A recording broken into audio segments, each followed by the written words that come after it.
Donald Trump has been declared the winner of the November 5th election, making him the first person in over a century to be elected president for non-consecutive terms.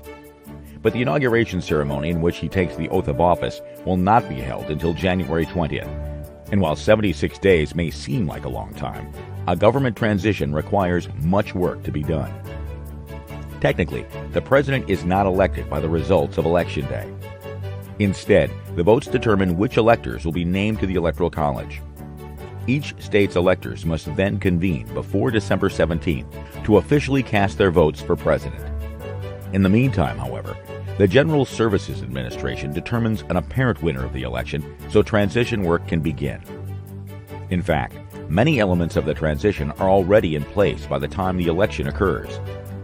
The outgoing president must already establish a White House Transition Coordinating Council 6 months prior, providing oversight and guidance to the Federal Transition Coordinator and to various government agencies.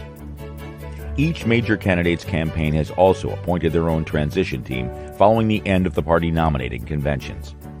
At this point, the candidates begin to receive pre-election office space and support from the government, as well as limited intelligence briefings, which will become full briefings for the president-elect.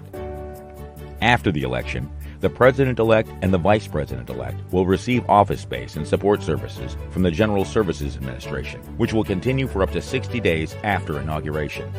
The office seeks candidates for key government jobs and works with agencies such as the Office of Personnel Management about hiring logistics. However, the transition timeline may be impacted by disputes, such as the Florida recount in 2000 or Trump's challenge of the 2020 election results. In 2021, rioters unsuccessfully tried to disrupt the January 6th meeting of the newly elected Congress, in which the tally of electoral votes is certified and the winners officially declared. But even the smoothest transition can be a daunting task.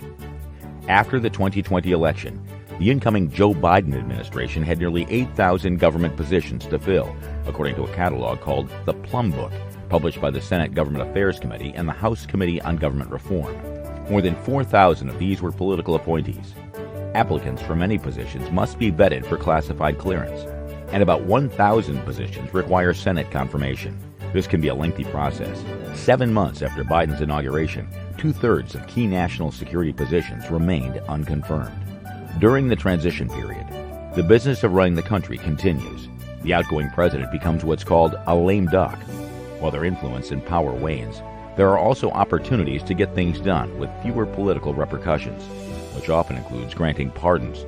Controversially, George H.W. Bush pardoned 6 officials involved in the Iran-Contra scandal, including former Secretary of Defense Caspar Weinberger. Perhaps the most famous handover tradition is the final one.